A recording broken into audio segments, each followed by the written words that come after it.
Hai, Assalamualaikum. Kembali lagi bersama saya Putri Tajang di Inspirasi Hidangan Keluarga. Mari kita masak. Dan di video kali ini saya akan membuat cemilan dari bahan dasar tepung ketan. Dan mau tahu cara membuatnya seperti apa? Simak video ini hingga selesai. Dan langkah pertama yang harus kita lakukan adalah membuat unti kelapanya. Dan di sini sudah saya siapkan kelapa parut dan juga gula merah yang sudah saya sisir. Dan kita pakai perbandingan 2:1. Untuk kelapanya kita pakai 2 cup, sedangkan untuk gula merahnya kita pakai 1 cup aja. Dan sebelumnya gula merahnya itu kita sisir terlebih dahulu ya teman-teman sebelum menakarnya. Dan ini akan kita masak dengan api yang kecil dan kita aduk-aduk terus ya teman-teman sampai gulanya larut dan menyatu dengan gula merahnya. Dan kita akan masak ini sampai benar-benar tanak ya teman-teman. Nah, sebelumnya saya ingin mengucapkan terima kasih banyak untuk teman-teman yang sudah mengklik video sederhana ini. Semoga kalian suka ya dengan resepnya, dan semoga resep kali ini bermanfaat serta bisa menjadi inspirasi hidangan kalian di rumah untuk hari ini. Dan kita kembali lagi ke unti kelapanya. Nah, sepertinya di sini untinya sudah matang ya teman-teman, sudah tanak seperti ini. Selanjutnya akan kita matikan kompornya dan ini sudah bisa kita siapkan. Nah, seperti ini hasilnya ya teman-teman. Ini sudah saya pindahkan ke wadah yang lain dan hasilnya itu lumayan banyak ya teman-teman. Dan jika nanti ada sisa, ini boleh kita simpan karena ini bisa tahan lama ya teman-teman. Apalagi jika dimasukkan ke dalam kulkas, pastinya akan lebih awet lagi ya teman-teman. Nah, ini bisa kita sisihkan terlebih dahulu. Kita lanjut ke bahan selanjutnya. Di sini sudah saya siapkan tepung ketan. Dan di sini saya pakai 25 sendok makan. Dan ukuran per sendoknya seperti ini ya teman-teman. Nah, di sini kita pakai 25 sendok ya. Dan selanjutnya untuk tepungnya ini akan saya pindahkan ke wadah yang agak lebih besar. Nah, di sini kita akan pindahkan. Dan selanjutnya di sini akan kita uleni dengan menggunakan air. Nah, kita masukkan airnya secara bertahap ya teman-teman. Dan untuk takaran airnya ini kita gunakan secukupnya saja sampai tekstur yang kita inginkan itu didapatkan ya teman-teman. Nah, ini saya aduk-aduk rata terlebih dahulu, dan jika dirasa kurang selanjutnya ini bisa kita tambahkan kembali ya. Di sini saya tambahkan sedikit lagi. Teman-teman bisa lihat sendiri banyaknya air yang saya gunakan. Tidak terlalu banyak ya teman-teman. Nah, cukup sampai seperti ini. Selanjutnya ini akan saya aduk atau uleni menggunakan tangan langsung aja seperti ini. Nah, di sini kita tidak menggunakan air terlalu banyak ya teman-teman, takutnya terlalu lembek nanti adonannya. Nah, kita aduk-aduk rata seperti ini. Nah, jika sudah seperti ini, selanjutnya akan kita bentuk menjadi butiran-butiran kecil lagi. Dan untuk membentuknya menjadi butiran kecil atau seperti pasir, ini saya menggunakan bakul nasi seperti ini ya teman-teman. Nah, selanjutnya ini kita pindahkan dulu wadahnya. Kita pakai wadah yang lain. Kemudian untuk adonannya tadi kita ambil sedikit, kemudian kita ayak seperti ini ya teman-teman. Dan teman-teman boleh pakai alat apa aja yang ada di rumah kalian. Intinya kita akan membuat adonan ketan ini menjadi seperti butiran pasir ya teman-teman. Nah, seperti ini hasilnya. Teman-teman bisa lihat sendiri ya. Dan kita akan lakukan proses ini sampai semua adonan ini selesai diayak ya. Dan ini dia yang terakhir.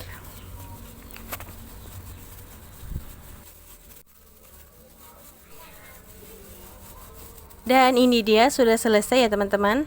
Nah, ini dia hasilnya. Nah, teksturnya ini seperti ini ya teman-teman. Teman-teman bisa lihat sendiri seperti ini. Dan hati-hati saat menekannya agar adonan ini tidak bersatu kembali ya. Dan langkah selanjutnya kita akan memanggang adonannya. Di sini sudah saya siapkan teflon, kemudian saya olesi dengan minyak goreng. Kemudian ini akan kita tunggu sampai teflonnya panas. Dan teman-teman, saat memanggang adonan ini gunakan api yang cenderung kecil saja ya. Dan di sini teflonnya sudah panas. Kemudian untuk adonan ketan tadi ini kita taburi di atasnya seperti ini. Untuk ketebalannya sendiri jangan terlalu tipis ya teman-teman, ataupun terlalu tebal. Jika terlalu tipis, adonannya mudah robek, dan jika terlalu tebal, adonannya itu tidak mudah untuk matang ya. Nah, cukup seperti ini aja. Dan jika sudah rata, ini akan kita masak. Kemudian agar matangnya merata, ini kita tutup ya teman-teman.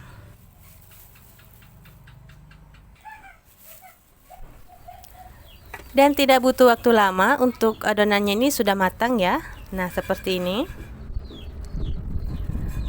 Ini sudah matang ya teman-teman. Adonan yang sudah matang langsung kita taruh isian di dalamnya ya teman-teman, seperti ini. Jangan tunggu sampai adonannya dingin atau adonan ini tidak mudah lagi untuk dibentuk ya. Nah, teksturnya itu memang seperti ini ya teman-teman. Di luarnya itu agak kering, garing, tapi di dalamnya itu lembut ya teman-teman. Nah, ini kita isi dengan unti kelapa, kemudian kita gulung seperti ini. Dan kita akan lakukan proses ini sampai selesai. Dan jika sudah matang, kita akan langsung mengisinya dengan unti kelapa. Dan ingat ya teman-teman, jangan biarkan adonan yang sudah matang itu sampai dingin dulu baru kita gulung. Dan jika sudah dingin baru digulung, maka hasilnya itu tidak akan bagus ya. Tidak akan lengket dengan sempurna seperti ini.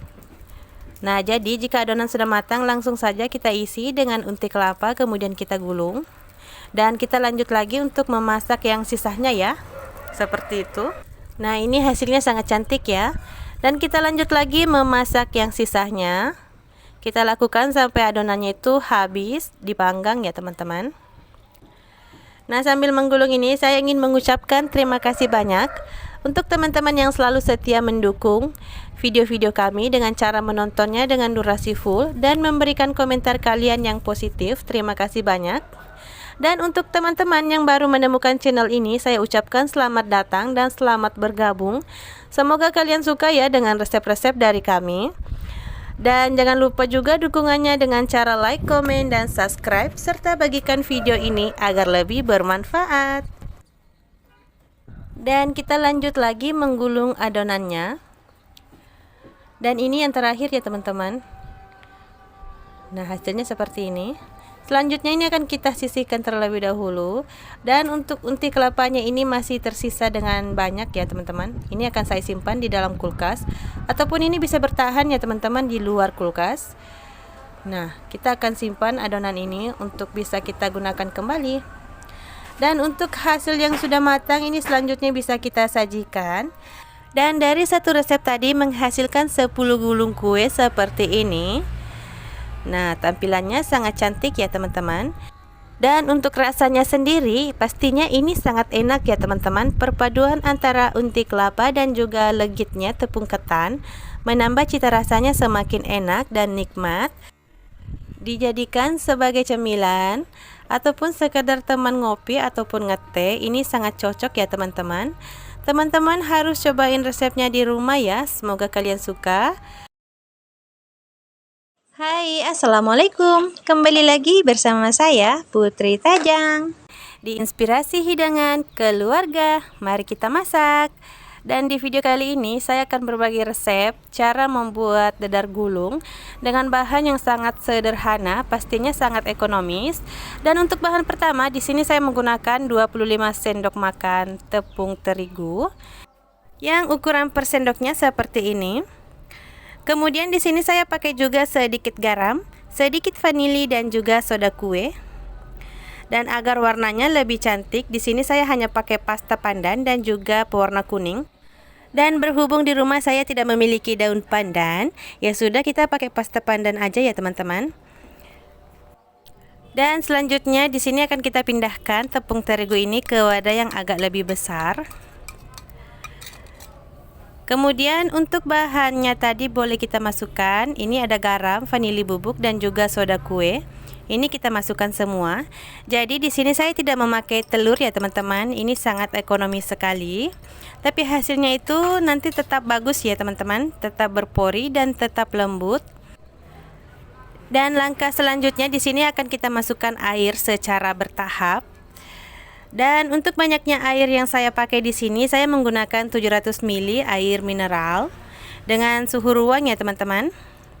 Ini kita masukkan secara bertahap, kemudian kita aduk-aduk. Nah, di sini bertujuan agar tidak ada tepung yang menggerindil ya teman-teman. Ini kita aduk-aduk rata. Dan sebelumnya saya ingin mengucapkan terima kasih banyak untuk teman-teman yang sudah mengklik video sederhana ini. Semoga kalian suka ya dengan resepnya, dan semoga resep kali ini bermanfaat serta bisa menjadi inspirasi cemilan kalian di rumah. Nah, teksturnya seperti ini ya teman-teman. Dan jika sudah, selanjutnya di sini akan saya masukkan pasta pandannya. Di sini kita pakai beberapa tetes yang saya masukkan secara bertahap juga agar nanti tidak berlebihan ya teman-teman. Nah, di sini saya masukkan 2 tetes terlebih dahulu, kemudian kita aduk. Nanti jika dirasa kurang, kita boleh menambahkannya kembali ya. Dan di sini sudah saya tambahkan kembali ya teman-teman. Total saya pakai 5 tetes pasta pandan dan warnanya itu seperti ini. Di kamera ini warnanya kurang hijau ya teman-teman, padahal aslinya ini sudah cantik. Dan untuk mempercantiknya lagi, mempercantik warna hijaunya, di sini saya pakai 1 tetes pewarna kuning. Ini bertujuan agar warna hijaunya itu lebih cantik lagi, lebih segar lagi ya teman-teman. Nah, ini kita aduk-aduk rata seperti ini. Dan untuk warnanya ini sudah cukup. Selanjutnya ini akan saya perlihatkan kepada teman-teman kekentalan adonan kita seperti ini ya.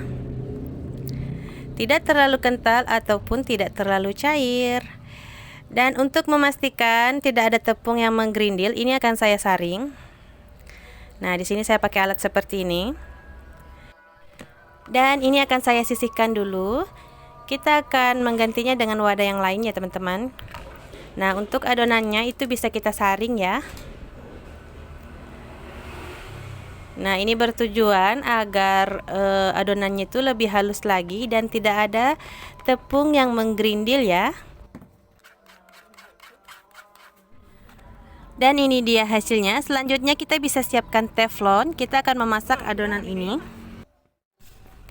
Dan sebelumnya di sini akan saya olesi teflonnya menggunakan minyak kelapa atau minyak goreng ya teman-teman.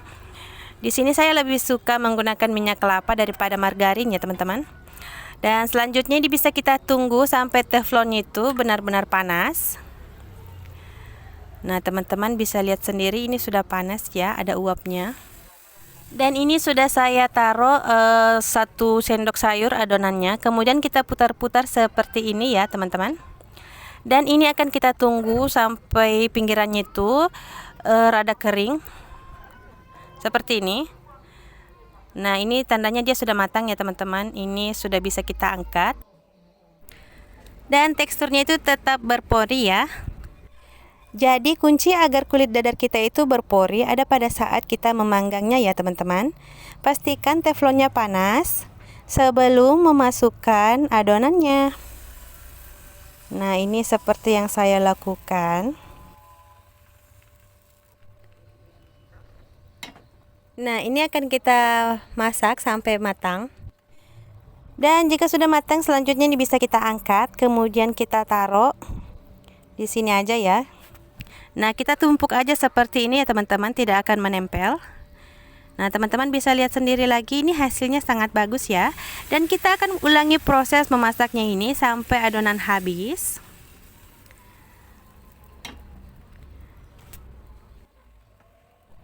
Dan ini akan saya lanjutkan sampai selesai ya.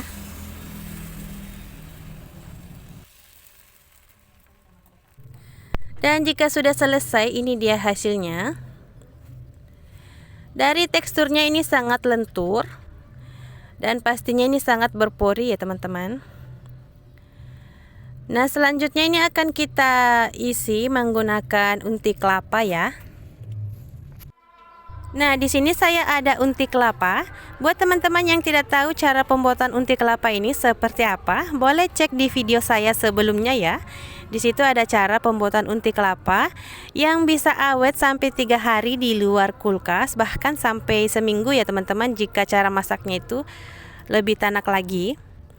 Nah, langkah selanjutnya di sini akan kita langsung isi aja dadarnya ini. Nah, di sini saya ambil 1 sendok unti kelapa seperti ini. Nah, untuk isinya sesuaikan selera aja ya teman-teman. Kemudian untuk sisi kiri dan kanannya ini akan saya lipat ke dalam seperti ini. Nah, untuk selanjutnya kita akan gulung-gulung seperti menggulung pada kue dadar sebelumnya ya. Nah, ini dia hasilnya. Dan kita akan lanjut proses ini sampai semuanya selesai.